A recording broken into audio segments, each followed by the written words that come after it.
The alarm bells rang across the Terran defense station as Captain Hyun-woo stared at the massive object that had just appeared near Earth's moon. The ship was enormous, easily 10 times larger than anything humans had ever built. Its dark metal surface seemed to absorb light, making it look like a hole in space itself.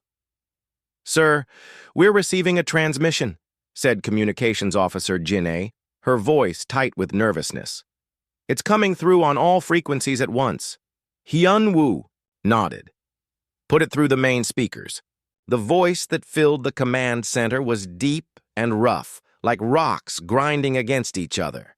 The words came through clearly, translated by some advanced technology the aliens possessed. "Inhabitants of the third planet, we are the Velkin Empire. We have come to offer your species a place in the Galactic Council.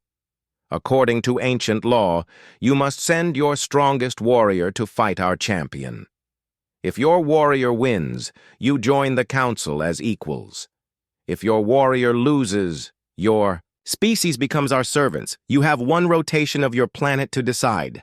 The transmission ended, leaving the command center in complete silence. Hyun-woo looked around at his crew. Everyone seemed frozen in shock. First contact with aliens, and they wanted to fight. "Get me Admiral So-min immediately," Hyun-woo ordered. "And patch this through to Earth Command. They need to hear this right now." Within an hour, the emergency council was meeting in the underground bunker beneath Seoul. Admiral So-min sat at the head of the table, her gray hair pulled back in a tight bun. Around her sat the most important people on Earth: military leaders, scientists, and government officials. "Let me make sure I understand this correctly," said President Da-eun, leaning forward in her chair. "These aliens want us to send one person to fight their champion. Winner takes all." Dr. Ji-hoon, the head of the linguistics department, adjusted his glasses. "That appears to be the situation, yes. But there's something strange about their message. The way they phrased it suggests this is normal for them, like they've done this many times before." General Tae-yang slammed his fist on the table. "Then we give them what they want. I have a dozen Special Forces soldiers who could take on anything these aliens throw at us." "With respect, General," said Diplomat Minji, "we don't know anything about these beings. They could be 3 meters tall and strong enough to crush tanks. We should try to negotiate first." "Negotiate?"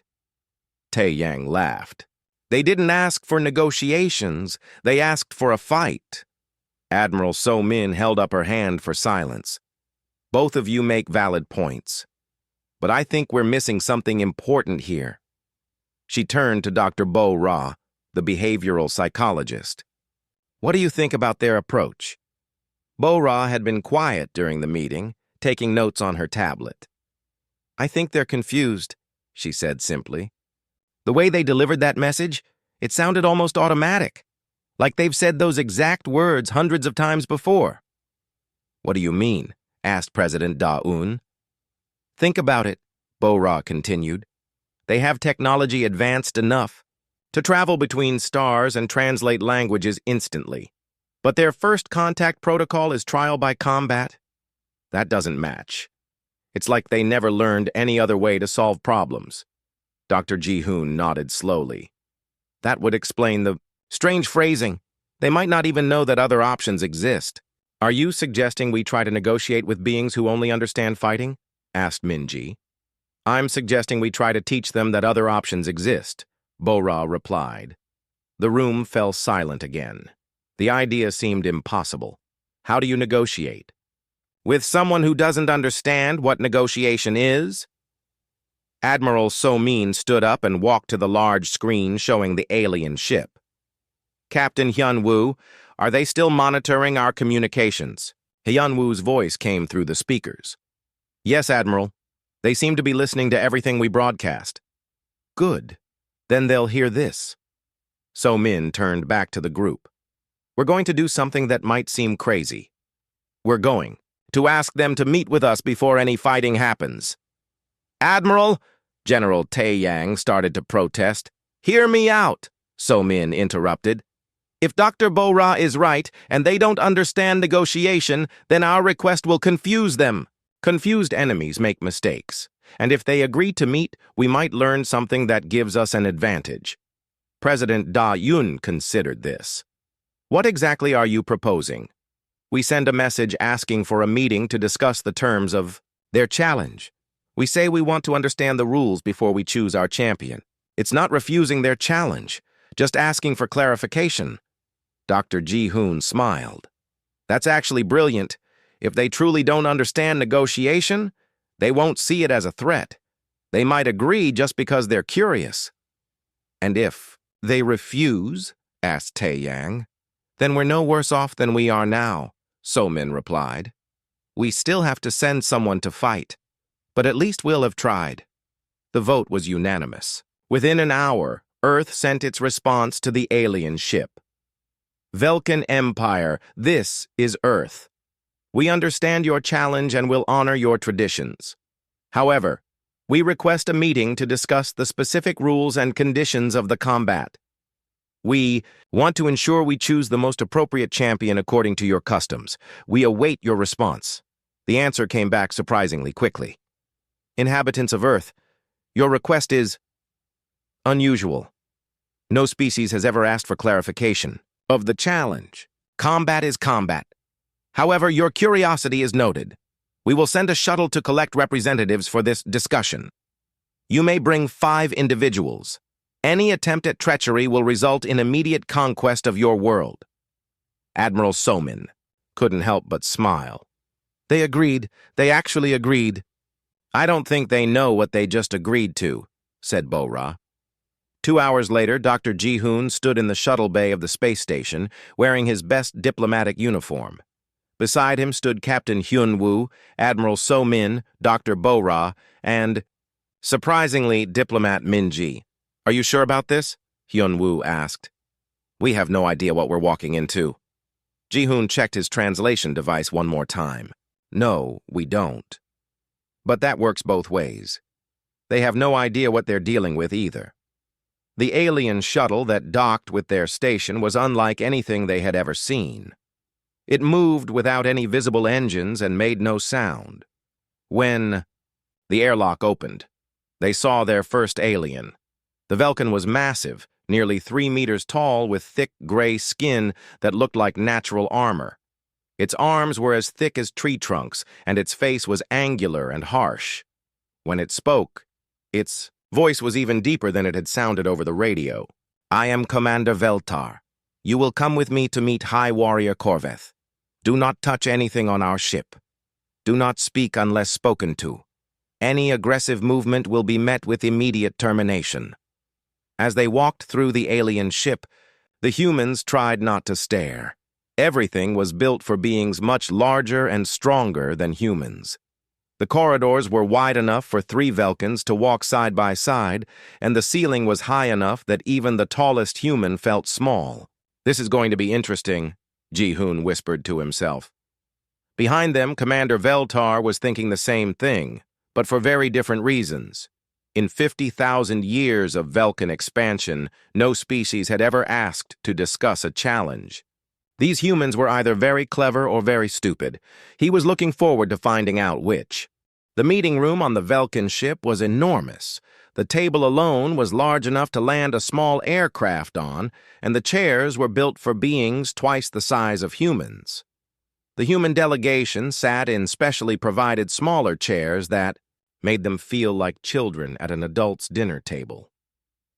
High Warrior Corveth entered the room with heavy footsteps that echoed off the metal walls. He was even larger than Commander Veltar, with scars covering his arms and face that told stories of countless battles. When he looked at the humans, his expression was one of complete confusion. So, Corveth said, his voice rumbling through the room. You are the humans who wish to discuss our challenge. He sat down across from them, and even sitting, he towered over the human delegation. This is new to me. In 50,000 years, no species has ever asked to discuss a challenge. They either accept or they surrender. Dr. Ji-hoon leaned forward, trying to project confidence despite feeling tiny in comparison to the alien warrior. We appreciate you taking the time to meet with us, High Warrior Corveth. We want to understand your customs better so we can honor them properly. Corveth's massive head tilted to one side. Honor them properly? You send your strongest warrior.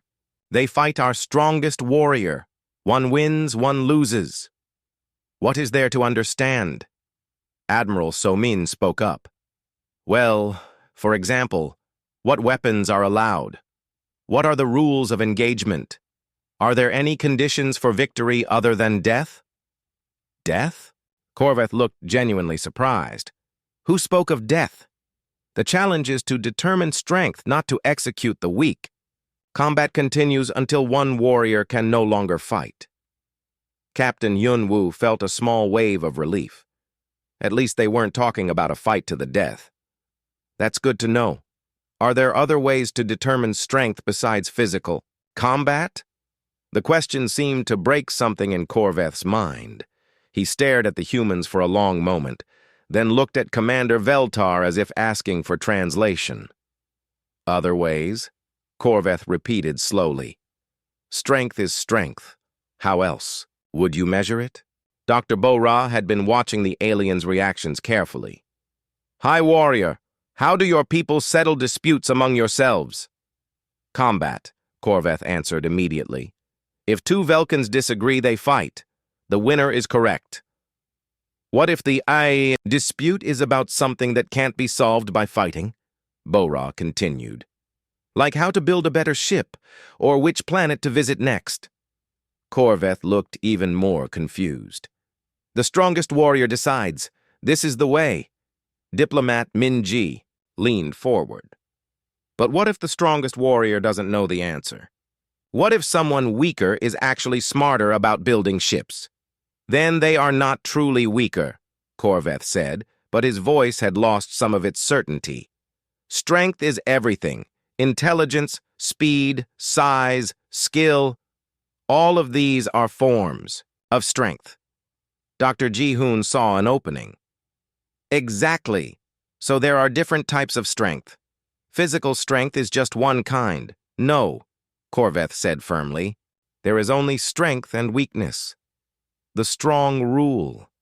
The weak obey. This is natural law. Admiral So-min decided to try a different approach. High Warrior, your ship is very impressive. Who designed it? Our engineers, Corveth replied. Are your engineers also your strongest warriors? Corveth paused. No. Engineers are engineers. They build things. So someone who is not the strongest warrior created this amazing ship that can travel between stars? That is different, Corveth said, but he was beginning to look uncomfortable. Engineers serve the warriors. Warriors protect the engineers. This is the natural order. Captain Hyun-woo pressed the advantage. But without the engineers, the warriors couldn't travel between stars to find new species to challenge, right? The engineers do their work because the warriors tell them to, Corveth insisted. What if the engineers had ideas for making the ship better, but the warriors disagreed? Asked Min-ji. Corveth was quiet for a long moment. This does not happen. Engineers obey warriors. Dr. Bo-Ra could see that they were pushing the alien beyond his comfort zone. High Warrior, we're not trying to challenge your ways. We're trying to understand them. On our world, we solve problems by having different people with different kinds of strength work together. Work together? Corveth repeated the words like they were in a foreign language. Yes, Ji-hoon said. For example, when we built our space station, we needed engineers to design it, workers to build it, pilots to fly the materials up from Earth, and leaders to coordinate everything. No one person was strong enough to do it all alone. Commander Veltar, who had been silent during most of the conversation, suddenly spoke. You are saying that your people combine their individual strengths? Exactly, So-min replied. We call it cooperation. Many people working together can accomplish things that one person, no matter how strong, could never do alone. Corveth slammed his massive fist on the table, making the humans jump. This is nonsense. If everyone works together, who leads? Who decides? There must be one strongest to rule over all others. Well, said Bo-Ra carefully, we choose leaders based on what kind of problem we're trying to solve. If we're fighting a war, we might choose our strongest warrior to lead. If we're building something, we might choose our best engineer. If we're making laws, we might choose our wisest judge. You change leaders? Corveth looked horrified. But then there is no order, no hierarchy. How do you prevent chaos? Dr. Ji-hoon smiled. That's exactly what we'd like to show you. Instead of just sending our strongest warrior to fight your champion, what if we demonstrated different types of human strength? If you truly believe that strength should rule, then you should be interested in seeing all the ways humans can be strong. The room fell silent. Corveth stared at the humans with an expression that was equal parts confusion and curiosity. Commander Veltar leaned forward slightly, clearly intrigued despite himself. You propose multiple challenges? Corveth asked slowly. We propose showing you that strength comes in many forms, Admiral So-min said. Physical strength, mental strength, creative strength, the strength that comes from working together. If you defeat us in all these areas, then clearly you are the stronger species. But if we can match you or surpass you in some areas, perhaps we can offer each other something valuable. Corveth was quiet for a very long time. The humans could practically see him wrestling with concepts that his culture had never prepared him for. Finally, he spoke. This is unprecedented. I must consult with the Council of Warriors, but... He paused, looking directly at Dr. Ji-hoon. You interest me, humans. Your words are strange, but they are not the words of cowards. Very... Well, I will consider your proposal. As the humans were escorted back to their shuttle, Commander Veltar walked beside Dr. Ji-hoon. You have given the High Warrior much to think about, Veltar said quietly. This troubles some of my people, but it also excites others. We have never met a species like yours. What do you mean? Ji-hoon asked. Every species we have encountered either fights us immediately or surrenders immediately. You are the first to suggest a third option. Some of my warriors are calling you cowards for not fighting. Others are calling you dangerous for thinking of things we never considered. As their shuttle departed the Velkin ship, Dr. Bo-Ra looked back at the massive vessel. I think, she said to her companions, we just introduced the concept of negotiation to a species that's never heard of it before. The question is, replied Admiral So-min, will they see it as wisdom or weakness? The emergency session in the Global Council chambers lasted 18 hours. President Da-yoon sat at the head of the circular table, surrounded by representatives from every nation on Earth. The conversation had grown heated as the hours passed, with voices rising in a dozen different languages before the translators could catch up. This is insane, General Tae-yang said for the 5th time, his face red with frustration. We're talking about showing aliens our weaknesses instead of our strengths. Send me with our best equipment and I'll show them what human warriors can do? Diplomat Minji shook her head. General, did you not hear what they told us? Their champion is probably 3 times your size and has been fighting for longer than our entire civilization has existed. This isn't about winning a fight anymore. Then what is it about? Demanded Defense Minister Kyung-soo. Dr. Bo-Ra, who had been reviewing her notes from the alien encounter, looked up from her tablet. It's about changing the rules of the game entirely. Think about what we learned. The Velkins have been doing the same thing for 50,000 years. They show up, demand a fight, and either add a new species to their empire or make them servants. It's automatic for them. Dr. Ji-hoon nodded. The interesting thing is how confused they seemed when we started talking about cooperation. It's like the concept doesn't exist in their culture. President Da-yoon raised her hand for silence. Dr. Bora, in your professional opinion, what did you observe about their reaction to our questions?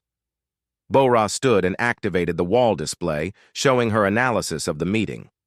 High Warrior Corveth showed classic signs of cognitive dissonance. When we presented ideas that conflicted with his worldview, he became agitated and tried to force our concepts into his existing framework. But here's the interesting part. He didn't reject our ideas completely. He was curious. Curious enough to kill us all when we can't back up our claims, muttered General Tae Yang. Actually, no, said Dr. Ji-hoon. Commander Veltar told me something as we were leaving. He said some Velkans are calling us cowards, but others are calling us dangerous because we think of things they never considered. That suggests their society isn't as unified as they want us to believe. Minister of Science. Hyejin had been quiet during most of the discussion, but now she spoke up. What if we approach this like a research project? We need to prove our hypothesis that cooperation is stronger than individual strength, but we need to do it in terms they can understand. What do you mean?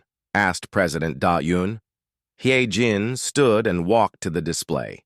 They understand strength. They respect strength. So we show them strength, but not the kind they expect. We demonstrate that human cooperation creates a form of strength they've never encountered. Admiral So-min leaned forward. Go on. Think about it this way, Hyejin continued. What if we propose a series of challenges, but each challenge demonstrates a different aspect of human strength? We start with something they can understand, technology, maybe engineering, and gradually introduce more complex concepts. Economist Wu Jin, who had been taking notes throughout the meeting, suddenly looked up. That could work. If we frame it as a competition, they'll engage with it. But if we structure the competition correctly, we can teach them about cooperation without them realizing it. Explain, said President Da-eun. Wu Jin moved to the display and began sketching out ideas. Challenge 1. Technology. We show them an engineering problem and solve it using human methods. Teams of specialists working together. Challenge 2. Problem solving. We present them with a logical puzzle that requires multiple perspectives to solve. Challenge 3. Creativity. We show them something they've never seen before. Art, music, literature, something that demonstrates human imagination. And then, asked Minji. Challenge 4. Social coordination. We demonstrate how humans can organize large groups to accomplish complex tasks. And finally, if they still insist on it, Challenge 5. Physical combat. But by then, we've hopefully shown them that there are other forms of strength worth respecting. The room fell silent as everyone considered the proposal. It was risky. If they failed to impress the aliens with any of their demonstrations, it might be seen as proof that humans were weak. Dr. Bora broke the silence. There's something else to consider. From what we observed, the Velkans have never encountered a species that challenged their basic assumptions. We might be dealing with a civilization that's been stagnant for thousands of years because everyone either fights them or submits to them. No one has ever made them think. That could be our advantage, said Admiral So-min, but it could also be our downfall. People don't always react well when their fundamental beliefs are challenged. President Da-eun stood and paced around the room. Let me make sure I understand what we're proposing. Instead of sending one person to fight their champion, we want to send a team to demonstrate different types of human achievement, hoping to convince a warrior culture that cooperation is more valuable than conquest. That's exactly what we're proposing, said Wu Jin. And if we fail? If we fail, said General Tae Yang grimly, we become their servants anyway. At least this way, we try something that plays to our strengths instead of theirs. Foreign Minister. Subin, who had been listening carefully to the entire discussion, finally spoke. There's one more thing to consider. If this works, if we actually convince them to change their approach, we won't just be saving ourselves, we'll be changing the entire galaxy. What do you mean? Asked President Da-eun. Think about it. If The Velkans have been conquering species for 50,000 years. That means there are probably hundreds or thousands of species in their empire who were forced to submit. If we can convince the Velkans that cooperation is better than conquest, we might be freeing all of those species. The weight of that possibility settled over the room. They weren't just fighting for Earth's freedom. They were potentially fighting for the freedom of entire civilizations. Dr. Ji-hoon cleared his throat. There's one practical problem. We need to choose our team carefully. Each person we send needs to be not just the best at what they do, but also able to communicate effectively with beings who think completely differently than we do. I have some ideas about that, said Hyejin. For the engineering challenge, I know someone who specializes in solving impossible problems. For mathematics and logic, we have people who can make complex concepts understandable. For creativity, she paused. We need someone who can create something beautiful enough to make warriors stop and think. President Da-Yun nodded. And for social coordination? We send someone who understands how to build consensus among people who disagree, said Minji. Someone who can demonstrate that groups of humans working together can accomplish more than any individual. What about the physical challenge? Asked General Taeyang. Admiral So-min smiled. If we get that far, we send someone who understands that the real strength in combat comes from strategy, not just muscle. Someone who can show them that even in fighting, cooperation beats individual effort. The vote was closer than President Daeun had expected, but it passed. Earth would send its response to the Velkans. They accepted the challenge, but proposed to demonstrate 5 different types of human strength. As the delegates filed out of the chamber, Dr. Bo-ra remained behind. With President Da-Yun, "Ma'am," Bo-ra said quietly, "there's something I didn't mention in the meeting. When High Warrior Korveth was talking about engineers serving warriors, I saw something in his expression. I think some part of him realizes that their system isn't perfect. He's just never had an alternative to consider." President Da-Yun looked out the window at the stars, where the Velkan ship waited for their answer. "Let's hope you're right, Doctor, because we're about to bet the entire human race on the possibility that a warrior can learn to think like a diplomat." 3 hours later, Earth's message was transmitted to the Velkan ship. "We accept your challenge, but propose to demonstrate 5 types of human strength. If you are truly interested in determining which species is stronger, you should be willing to test all forms of strength, not just physical combat." The response came back within minutes. "Your proposal is unusual, but we are curious to see what you believe constitutes strength. We accept. Choose your champions." Negotiator Wu Jin stood in the airlock of the Velkan ship, flanked by 4 of Earth's most brilliant minds. Engineer Hyejin carried a portable fabrication unit that could create complex devices from raw materials. Mathematician Jun-ho held a quantum computer tablet that could process calculations at impossible speeds.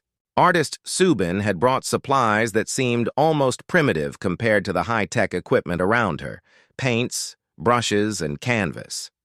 Sociologist Kyung-min carried nothing but a recording device and her understanding of human nature. Theo.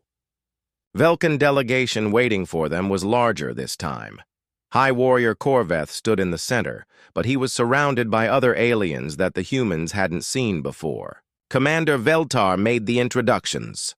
"High Warrior Korveth, you know. This is Chief Engineer Mordak, Master Strategist Krelton, and Battle Leader Zorvex. They will observe your demonstrations and judge whether humans possess true strength." Wu Jin bowed slightly, a gesture that seemed to confuse the Velkans. "We are honored by your attention. We propose to show you 5 different challenges, each demonstrating a different aspect of human capability." Korveth crossed his massive arms. "Very well. But understand this. If any of your demonstrations prove to be tricks or deceptions, the challenges end immediately and we proceed to traditional combat." "Understood," Wu Jin replied. Our first demonstration involves engineering. Chief Engineer Mordak, would you be willing to present us with a technical problem that your people face? Mordak stepped forward. Like all Velkans, he was enormous. But his arms showed different scars than the warriors, burns and cuts from working with machinery rather than weapons. For 300 cycles, our ships have suffered from power fluctuations during hyperspace jumps.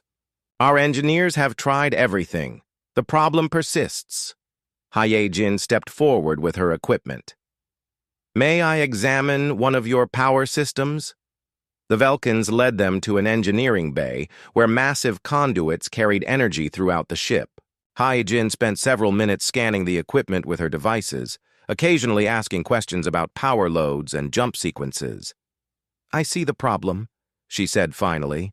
Your power distribution system is designed for maximum efficiency, but hyperspace jumps create harmonic resonances that your dampeners can't handle.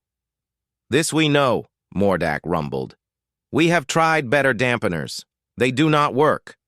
That's because you're trying to stop the resonance instead of using it, Haye Jin replied. She activated her fabrication unit and began creating a small device. Human engineering philosophy is different. Instead of fighting natural forces, we find ways to work with them. As she worked, she explained her thinking. The resonance happens because your power flows in straight lines through your conduits. But hyperspace is curved space-time. We need to curve your power flow to match. The device she created was small and elegant, looking almost like a piece of art rather than an engineering component. She attached it to one of the main power conduits. This device doesn't stop the resonance, it redirects it. The harmonics that were causing problems now actually stabilize your power flow. It's like the difference between fighting a river and building a water wheel. Chief Engineer Mordak stared at the small device. This cannot work. It is too simple. Simple doesn't mean weak, Haye Jin replied. Would you like to test it? The test run was spectacular. The ship's power readings became more stable than they had been in centuries. Mordak examined the device with growing amazement. How did you think of this solution? He asked. I didn't, Haye Jin replied, causing the Velkans to look confused. I worked with my team back on Earth. Our theoretical physicist suggested the hyperspace curve approach. Our materials scientist designed the resonance redirector. Our systems analyst calculated the optimal placement. I just put their ideas together and built it. High Warrior Corveth was frowning. You are saying that you are not the strongest human engineer? I'm saying that the strongest human engineering comes from many humans working together. No single person could have solved this problem alone. The second demonstration took place in what the Velkans called their strategy chamber. Mathematician Junho stood before a display showing a complex three-dimensional puzzle that had apparently stumped Velkan strategists for decades. This is the Sector 7 navigation problem, Master Strategist Krelton explained. There are 12 star systems that must be visited in a specific order to establish optimal trade routes. But the gravitational interactions between the systems create a navigation maze that changes constantly. Our best strategic minds have been working on this for 50 years. Junho studied the display for several minutes, then smiled. This isn't really a navigation problem. It's a cooperation problem. Explain, demanded Krelton. Your strategists have been trying to find the one perfect route that works all the time. But what if instead of one ship making the journey, you sent multiple ships that coordinate with each other? Junho activated his quantum computer and began running calculations. If Ship A goes to Systems 1, 4, and 7, while Ship B goes to Systems 2, 5, and 8, and Ship C goes to Systems 3, 6, and 9, then they can share navigational data in real time. The route changes don't matter because the ships adapt together. The solution appeared on the display in real time. Instead of one complex route, there were 3 simple routes that worked together to cover all 12 systems in perfect coordination. The total travel time is reduced by 60%, Junho continued, and the system is self-correcting. If one ship encounters problems, the other 2 adjust automatically. Master strategist Krelton stared at the solution in disbelief. But this requires multiple ship captains to follow orders from each other. How do you determine who leads? That's the beauty of it, Junho replied. Leadership rotates based on who has the best information at any given moment. In System 1, Ship A leads because it knows that area best. In System 5, Ship B takes over. It's cooperative leadership. Impossible, Krelton said. There must be one commander. How else do you maintain order? The order comes from everyone understanding the shared goal and working together to achieve it. It's not about one person being strong enough to control everyone else. It's about everyone being strong enough to contribute. The third demonstration nearly broke the Velkin's understanding completely. Artist Subin had asked for a large, empty room and several hours of privacy. When she invited the aliens to see her work, they entered to find something none of them had ever experienced before. Subin had created a massive painting that covered an entire wall. But it wasn't just a picture. It was a story told in images, and colors that seemed to move and flow even though they were static. The painting showed the history of the Velkin Empire, but from a perspective none of the aliens had ever considered. The left side of the painting showed the early Velkins as, they must have been, a proud, strong people developing their civilization. But as the viewer's eye moved across the wall, the story changed. The Velkins grew larger and more dominant, but the backgrounds showed other species becoming smaller, dimmer, less vibrant. The right side of the painting showed the present, mighty. Velkin ships dominating space while countless other species existed in gray shadows below them. But in the very corner, almost hidden, was a small bright spot showing Velkins and other species working together, creating something beautiful that neither could have made alone. "What is this?" asked battle leader Zorvex, his voice barely above, a whisper. "It's your history," Subin replied. "But it's also a question.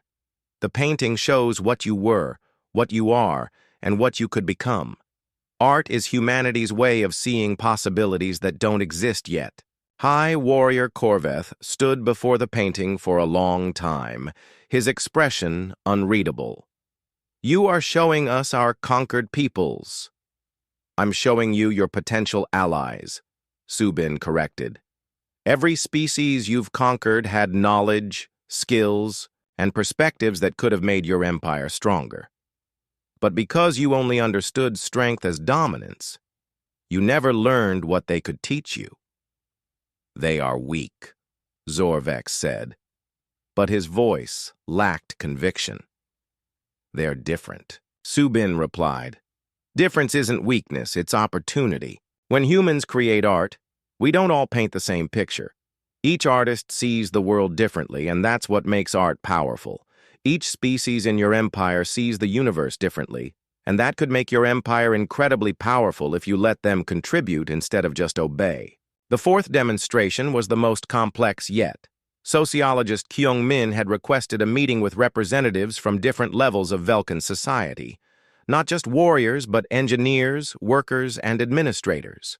The room was filled, with dozens of Velkins, all looking uncomfortable at being in the same space as each other. Apparently, their rigid hierarchy meant that different castes rarely interacted directly. "I want to show you how humans solve complex social problems," Kyung-min announced. "But first I need to understand your society better. Chief Engineer, Mordak, what is the biggest challenge facing your engineering teams?" The combat arena aboard the Velkin ship was massive, clearly designed for their enormous warriors to fight without constraint. High metal walls rose 50 meters into the air, and the floor was covered with a material that could absorb incredible impacts. But what drew everyone's attention was not the arena itself, but what Captain Hyunwoo had brought with him. Standing beside the human captain was Lieutenant Sang-min, Sergeant Do-hyun, Corporal Nari, and Private Jun-seo, a complete human military unit.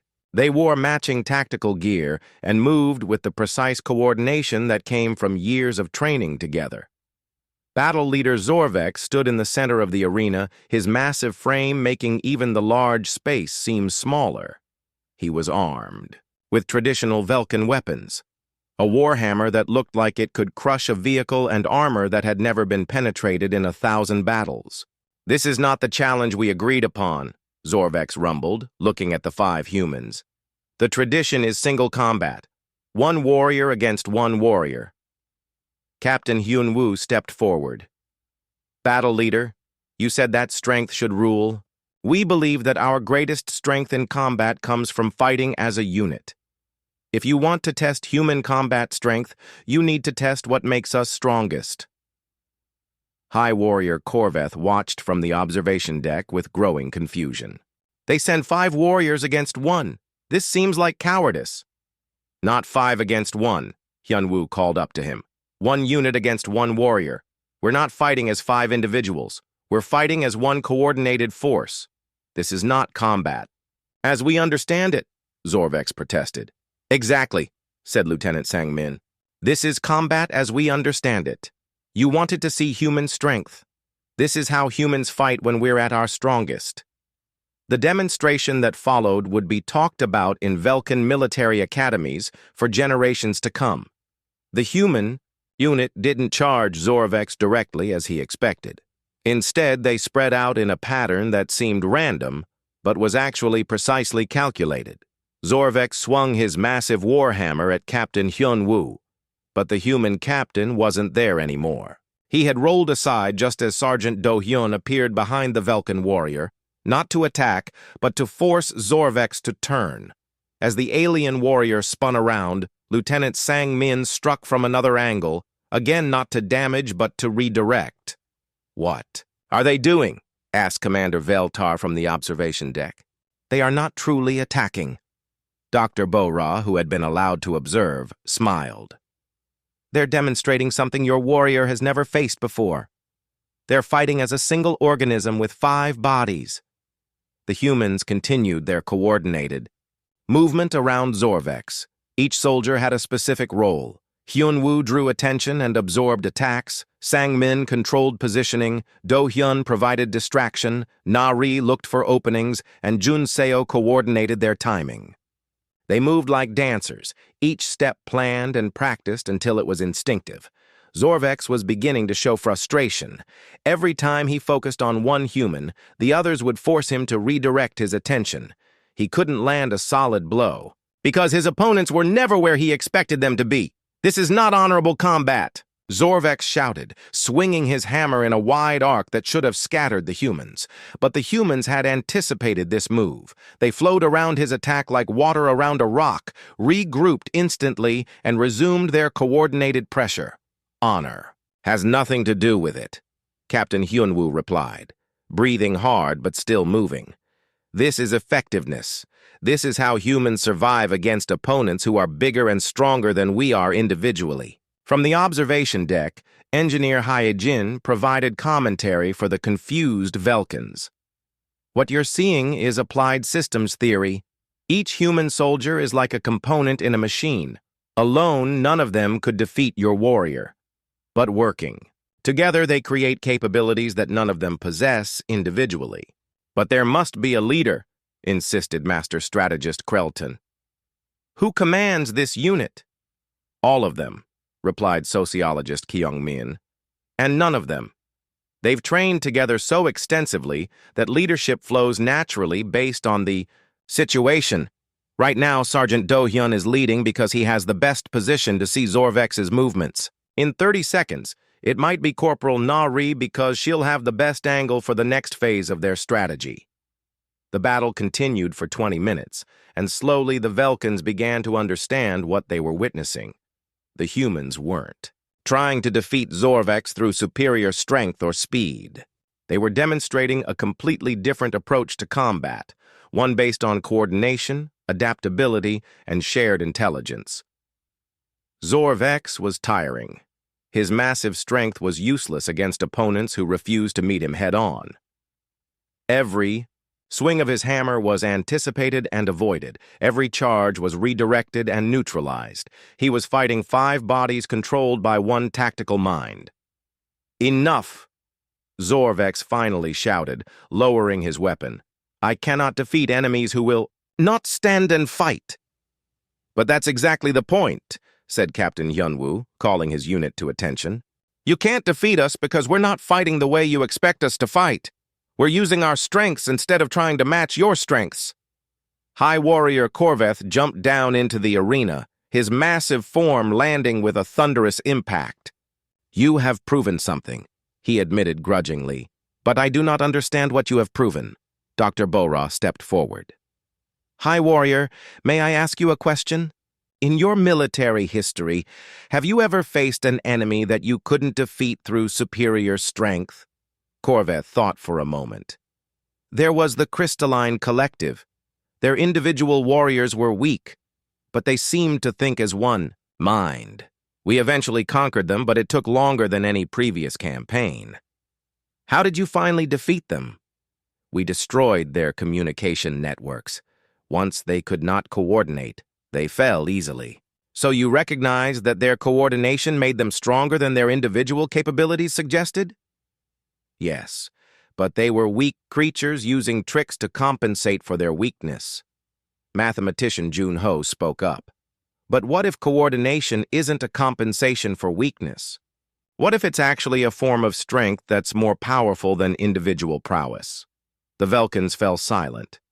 This concept was so foreign to their thinking that they struggled to process it. Artist Subin had been quietly setting up her materials during the combat demonstration. Now she revealed what she had been working on, a sculpture that seemed to change as the viewer walked around it. From one angle, the sculpture looked like a single Velkan warrior, proud and strong. But as the viewer moved, the image shifted to show 5 smaller figures supporting and strengthening each other, creating something that was somehow more impressive than the lone warrior. This is what we're trying to show you, Subin explained. Individual strength is one kind of power, but cooperative strength is something entirely different. It's not weaker strength pretending to be stronger. It's a completely different category of strength.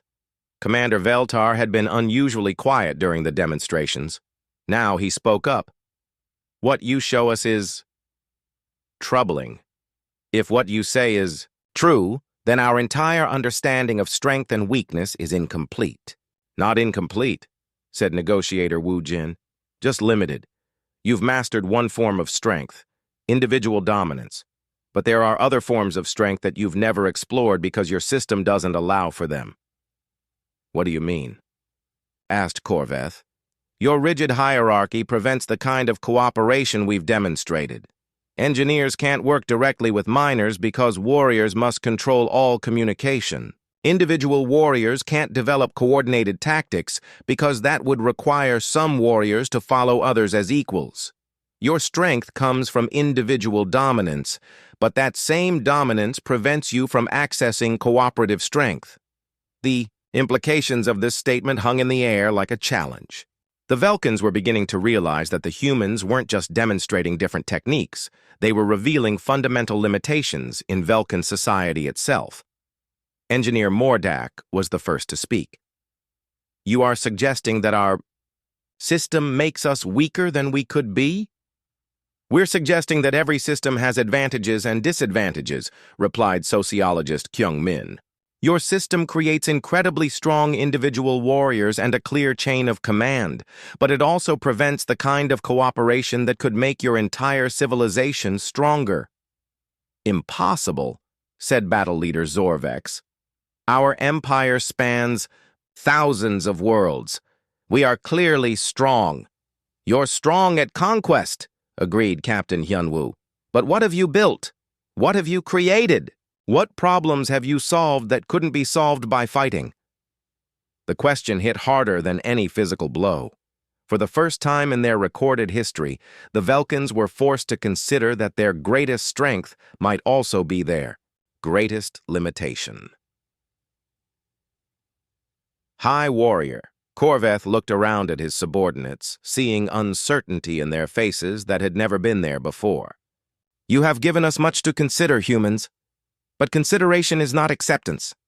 Even if your cooperative strength is real, How do we know it is superior to our individual strength? Wu Jin smiled.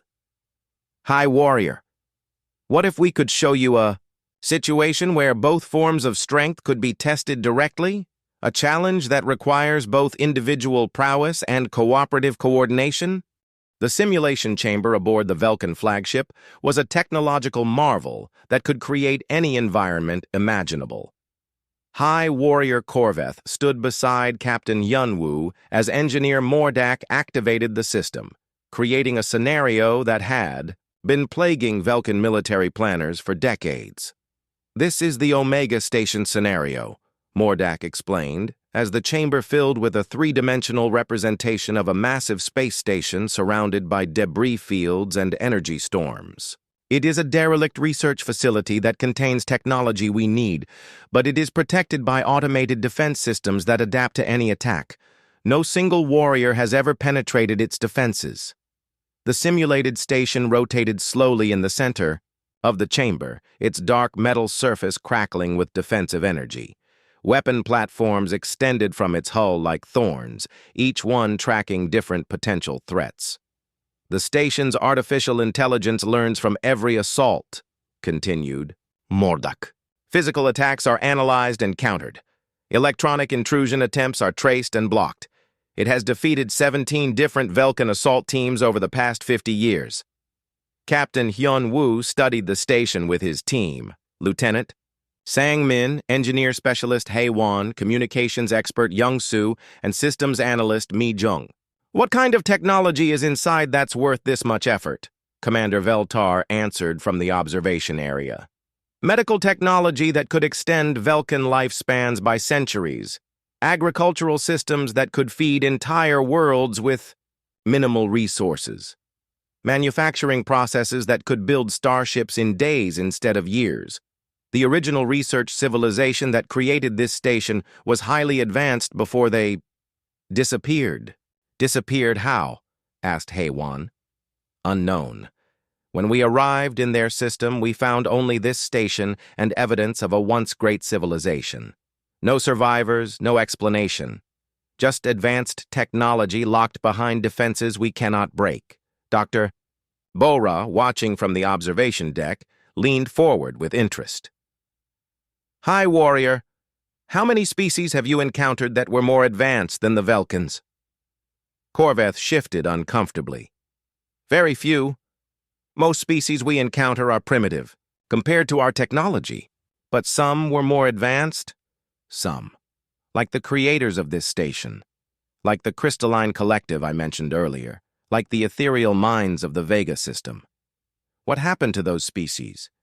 They are part of our empire now, Corveth said, but his voice lacked its usual confidence. As servants? As contributors. Their knowledge serves the empire. Dr. Bora exchanged glances with sociologist Kyung Min. High Warrior, may I ask a difficult question? When you conquered these advanced species, did you learn their technologies completely? The question hung in the air like an accusation. Commander Veltar was the one who answered, his voice quiet. No. Much of their knowledge was lost. We focused on technologies that enhanced our military strength. Other advances were neglected. So you may have destroyed information that could have solved problems like this station. The silence that followed was answer enough. In the simulation chamber, the human team was approaching the problem differently than any Velkin assault team had before. Instead of planning an attack, they were studying the station's behavior patterns. Look at this, said systems analyst Mi Jung, pointing to data streams flowing around the station. The AI isn't just defensive, it's trying to communicate. What do you mean? Asked High Warrior Corveth. The energy patterns aren't random. There's a mathematical sequence embedded in the defensive pulses. It's like the station is trying to tell us something. Communications expert Young Soo activated his equipment and began analyzing the patterns. Mi Jung is right. This is definitely a communication attempt. The AI is broadcasting a test. A test for what? Asked Engineer Mordak. Lieutenant Sang Min smiled. I think it's testing whether we're smart enough to cooperate instead of attack. The human team spent the next hour decoding the station's signals, while the Velkans watched in growing amazement. The humans worked together seamlessly. Mi Jung analyzed data patterns, Young Su handled communications protocols, Hai Wan designed interface solutions, Sang Min coordinated their efforts, and Hyun Woo made strategic decisions based on their combined input. The station AI is presenting us with a series of puzzles, Young Su announced. But they're not military puzzles. They're about resource allocation, scientific research, and social coordination. It's testing whether we're conquerors or builders, added Hai Wan. High Warrior Korveth was struggling to understand. But how does this help us get inside the station? Because, said Captain Hyunwoo, the station doesn't want to keep people out. It wants to find people worthy of what's inside. The original civilization didn't disappear. They evolved beyond the need for physical bodies, but they left their technology behind for species mature enough to use it responsibly. The revelation struck the Velkans like a physical blow. Commander, Veltar stared at the simulation with new understanding. You are saying that all this time we could have simply asked for permission to enter? Not asked, corrected Mi Jung. Proven that we deserve access by demonstrating that we understand cooperation instead of just conquest. The human team continued working together, solving puzzle after puzzle that the station's AI presented. Each solution required different types of expertise working in harmony. Mathematical problems needed Velkan computational power combined with human creative thinking. Engineering challenges required both Velkan manufacturing capabilities and human innovation. Social coordination tests demanded the kind of multi-species cooperation that had never existed in the Velkan Empire. This is impossible, muttered Battle. Leader Zorvex. You are suggesting that we work with our conquered peoples as equals? We're suggesting that they might not be conquered peoples, replied Dr. Bora from the observation deck. We're suggesting that they might be potential partners, who were never given the chance to contribute their full capabilities. Engineer Mordak had been unusually quiet during the simulation. Now he spoke up, his voice filled with a mixture of excitement and fear. If this is true, if the station requires multi-species cooperation to access, then we have been approaching it wrong for 50 years. Not just wrong, said sociologist Kyung Min gently. Impossibly wrong. Your social structure makes the kind of cooperation the station requires literally impossible. High Warrior Korveth turned to face the human delegation. You are telling us that our greatest strength, our unity through hierarchy, is preventing us from accessing technologies that could transform our entire civilization? We're telling you that every strength has limitations, replied negotiator Wu Jin. Your hierarchical system creates order and military effectiveness, but it also prevents the kind of diverse collaboration that some problems require. The simulation reached its climax as the human team, working with data provided by Velkan sensors and computational power, finally cracked the station's entry requirements. The AI's final test was simple but profound. Demonstrate that multiple species could work together as equals, combining their unique strengths to solve a problem none could handle alone. The station is opening, announced Young Su, awe in his voice. On the simulation display, the massive space station's defensive fields powered down, and docking bays extended like welcoming arms. Data streams began flowing freely, containing technological advances that could revolutionize everything from medicine to space travel. But the Velkans were not looking at the technology. They were staring at the implications of what they had just witnessed. Commander Veltar, said Captain Hyunwoo quietly, may I ask you something? How many other situations like this exist in your empire?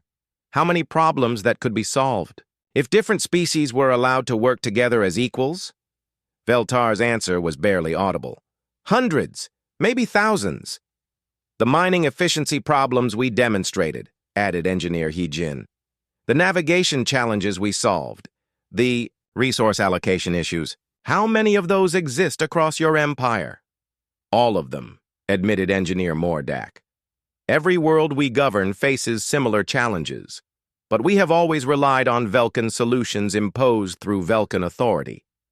What if, suggested mathematician Junho, there were better solutions available, but they required the kind of cooperation your system doesn't allow? The question was left hanging as alarms began sounding throughout the Velkan ship. Commander Veltar activated a communication panel, and the voice of Fleet Admiral Torvak filled the chamber. Commander Veltar, we have a situation. We are receiving transmissions from across the Empire. Multiple conquered species are requesting audiences. They claim to have heard about the human negotiations and want to participate in similar discussions. High Warrior Corveth's face went pale. How many species? 17 so far, but the number is growing. They are not rebelling or attacking. They are asking to negotiate. The Crystalline Collective has sent a delegation. The ethereal minds are requesting a conference. Even the agricultural worlds are asking for representation in empire governance. The implications were staggering. Word of humanity's approach had somehow spread throughout the Velkan Empire, and species that had been subjugated for centuries were suddenly asking for the same treatment humans were receiving. The Great Assembly Hall of the Velkan flagship had never hosted anything like the gathering that was taking place.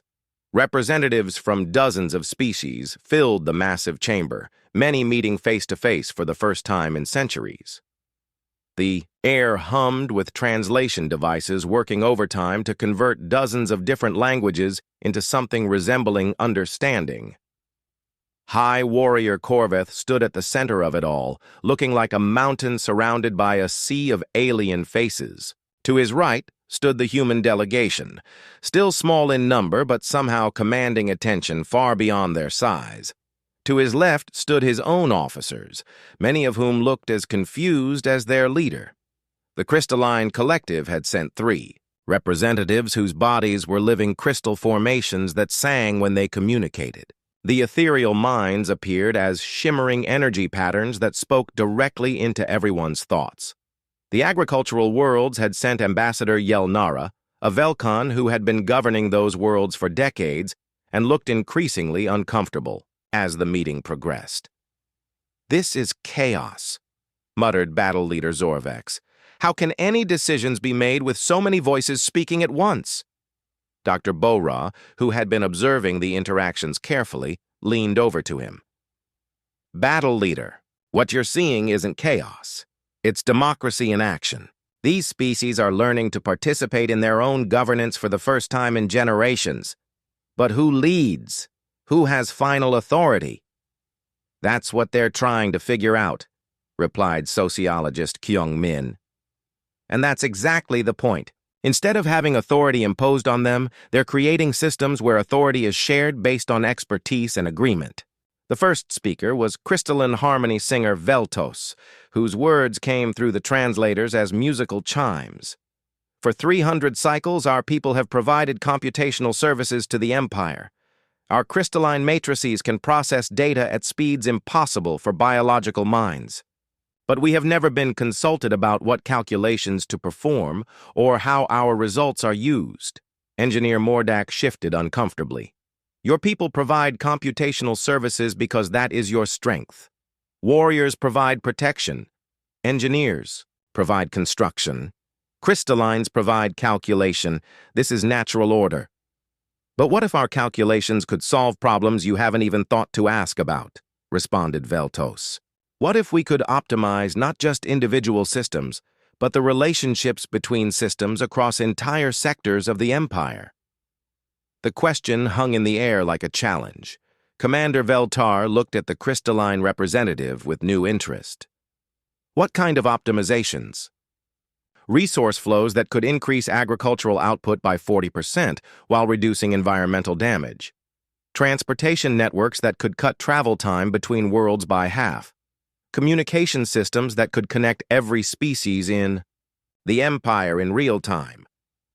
But these solutions require input from multiple species working together as equals, not servants following orders." Ethereal mind.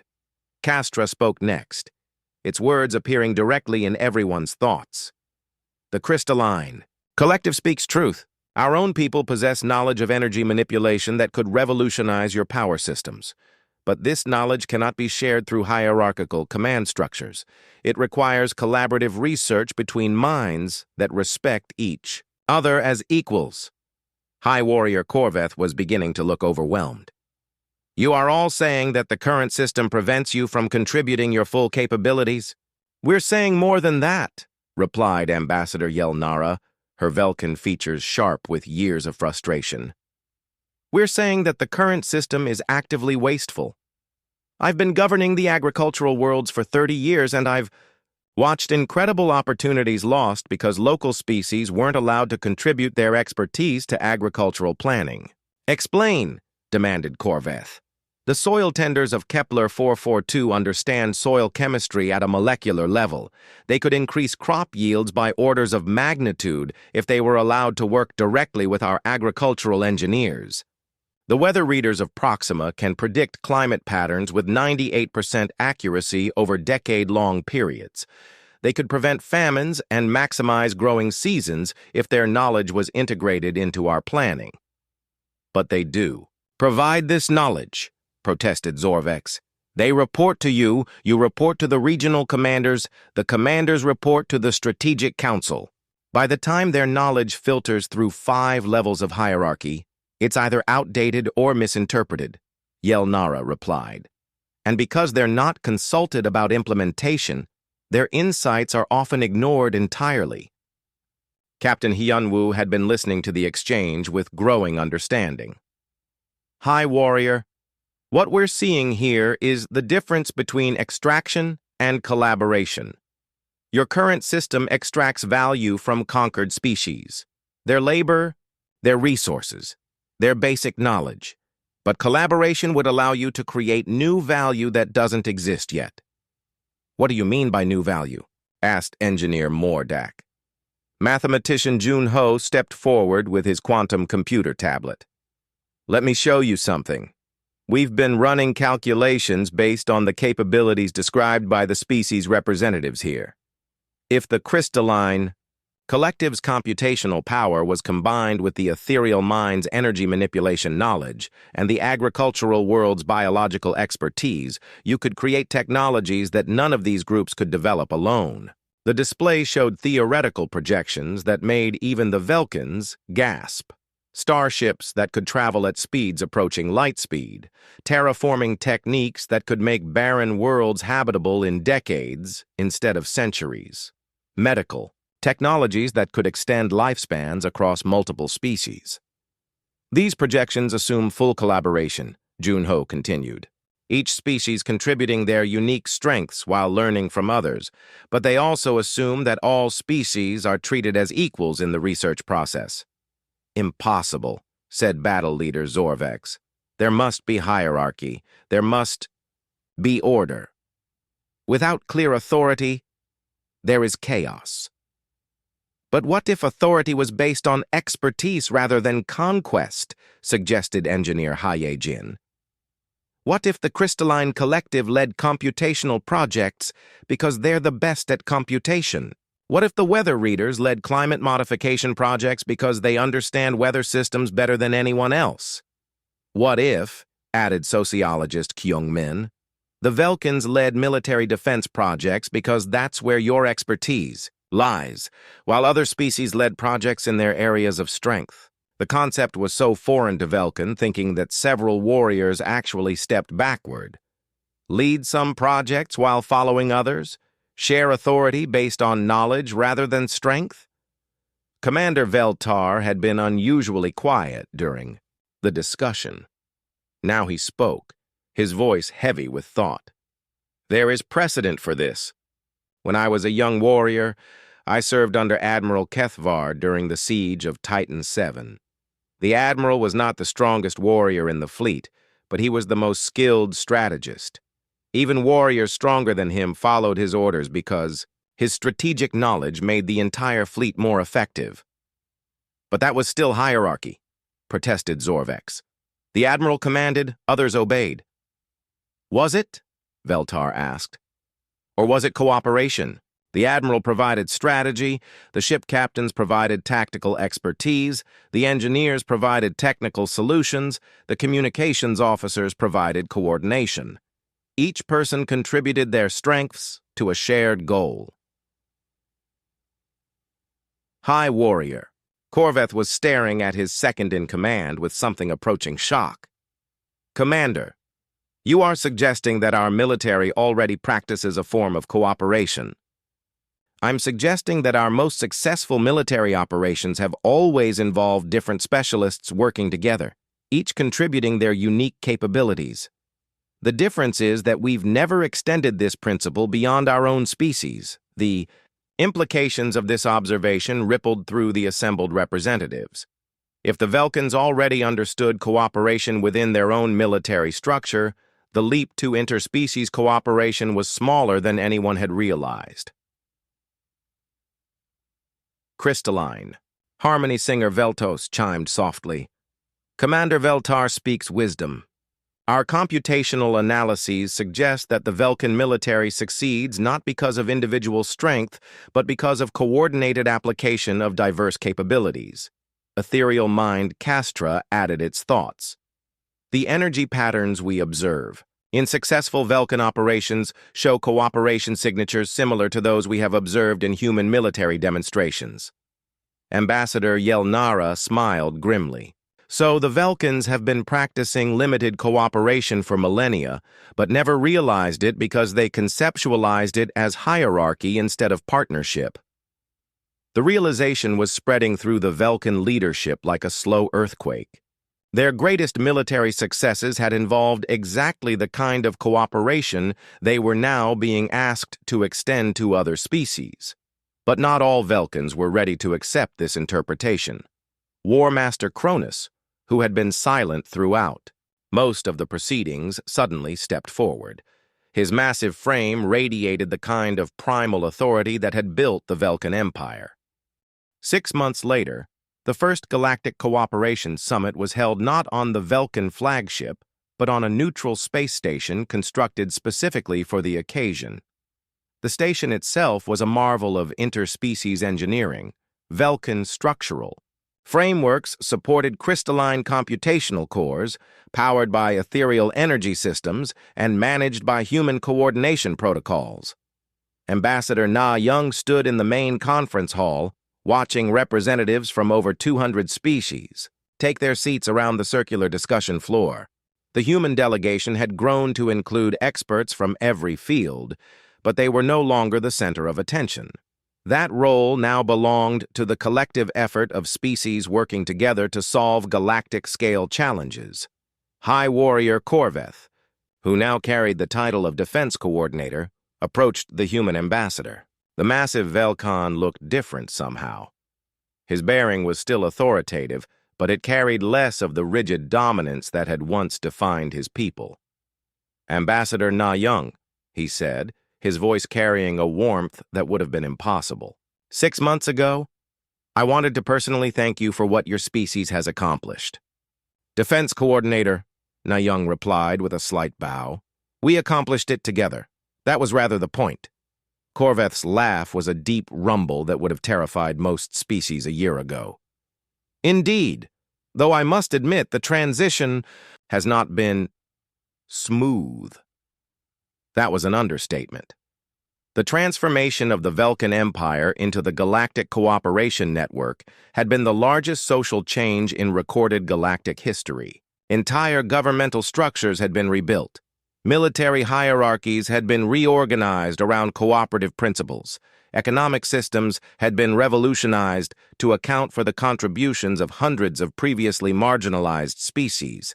How? Are the integration programs proceeding? Asked Na Young. Better than War Master Cronus predicted, though not as quickly as Ambassador Yelnara hoped, Corveth replied. We have established 47 joint research facilities where different species work together as equals.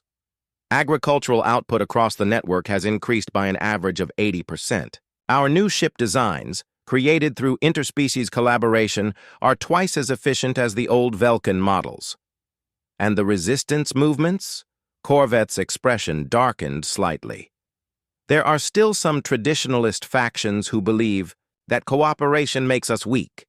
3 systems have declared independence rather than participate in the new network. Several warrior groups continue to advocate for a return to the old ways. But they're a minority now? A shrinking minority. It's difficult to argue against cooperation when the results are so clearly beneficial. Even the most traditional warriors have to admit that our new collaborative military units are more effective than the old individual-focused approach. The conversation was interrupted by a chime that signaled the beginning of the summit session. Representatives took their seats, and Ambassador Na Young moved to the human delegation area. She was joined by former negotiator Wu Jin, who had become the network's first interspecies coordination specialist. "How are the new members adapting?" Na Young asked him quietly. "Better than expected," Wu Jin replied. "The methane breathers from the Titan system have provided atmospheric processing techniques that could terraform gas giants. The silicon-based collective has shared crystal-growing methods that could revolutionize our manufacturing capabilities. And the hive mind species from Kepler 186 has offered computational networking that could connect every inhabited world in real time. Any problems with integration? The usual challenges. Some species are still learning to express individual opinions after centuries of collective decision-making. Others are struggling to work in groups after millennia of isolated development. But the mediation protocols we developed are helping. The session began with a presentation from the network's new Director General, a position that rotated among species based on expertise rather than conquest.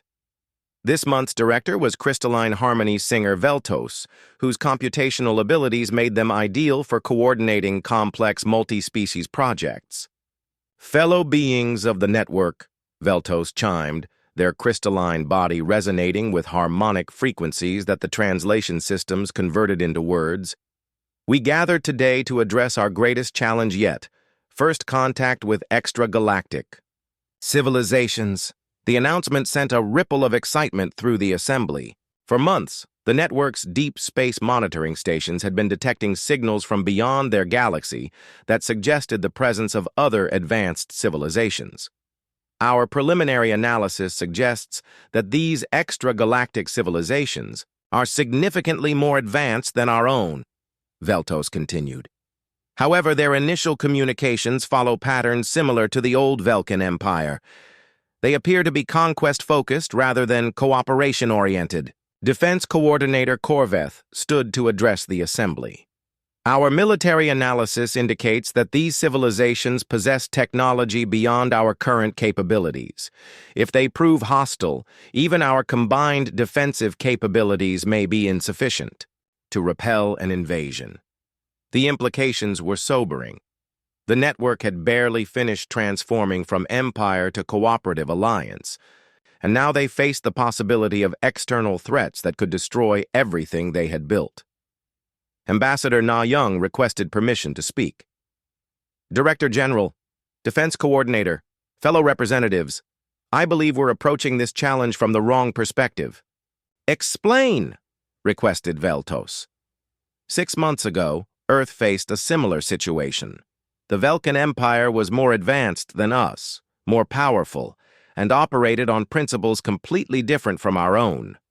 We couldn't match their military strength, so we had to find a different approach. "You are suggesting that we negotiate with these extragalactic civilizations?" asked Commander Veltar, who now served as the network's strategic planning coordinator. "I'm suggesting that we offer them something they probably haven't encountered before. The opportunity to learn from us instead of just conquering us, Dr. Bo-Ra, now the network's chief cultural analyst, stood to support Na Young's proposal. "Our analysis of the extragalactic signals shows patterns consistent with warrior-dominated societies. If our experience with the Velkans is representative, these civilizations may have never encountered true interspecies cooperation." "You think we could teach them what we taught us?" asked Engineer Mordak, who had become the network's technology integration director. I think we could demonstrate something they've never seen before. A galactic civilization that grows stronger through diversity rather than conquest, replied Na Young. Ethereal mind Castra projected its thoughts to the assembly. The energy patterns we have detected suggest that these extragalactic beings are immensely powerful, but operate as individual entities rather than cooperative collectives. They may be vulnerable to the same conceptual challenges that initially confused the Velkans. War Master Cronus, who had reluctantly accepted the title of Traditional Values Advisor, stood with obvious discomfort. This strategy succeeded once, with one species, but we face multiple civilizations with unknown capabilities and motivations. The risk of failure is enormous. The risk of not trying is also enormous, replied sociologist Kyung Min, who now directed the network's social integration programs. If we revert to military solutions, we become just another conquest-based empire. Everything we've built together would be meaningless. The debate continued for hours, with representatives from dozens of species contributing perspectives and expertise. The hive mind species offered distributed intelligence capabilities for rapid communication across galactic distances. The time perception. Variants proposed temporal coordination strategies that could allow for complex negotiations across multiple timescales. The energy beings suggested communication methods that transcended physical limitations. Finally, Director General Veltos called for a decision. The question before us is fundamental. Do we meet extragalactic contact as conquerors, as defenders, or as teachers? The vote was closer than many had expected, but the result was clear. The Galactic Cooperation Network would attempt to do what no civilization in recorded history had ever done: convert potential invaders into partners through demonstration of cooperative strength. The preparation took months. The network's best negotiators, scientists, engineers, and cultural analysts worked together to develop contact protocols that could communicate complex concepts to beings who might not share any common reference points with galactic civilization. When the extragalactic ships finally arrived at the edge of network space, they were met not by warships, but by a diverse fleet of vessels representing every species in the network. The lead ship carried Ambassador Na Young, Defense Coordinator Corveth, and representatives from 20 other species. The first transmission from the extragalactic fleet was predictably familiar. Inhabitants of this galaxy, you will surrender or be destroyed. Your strongest warriors will face our champions in combat. Resistance is futile. Ambassador Na Young smiled as she activated the response transmitter. Extragalactic Fleet, this is the Galactic Cooperation Network. We greet you in peace and friendship.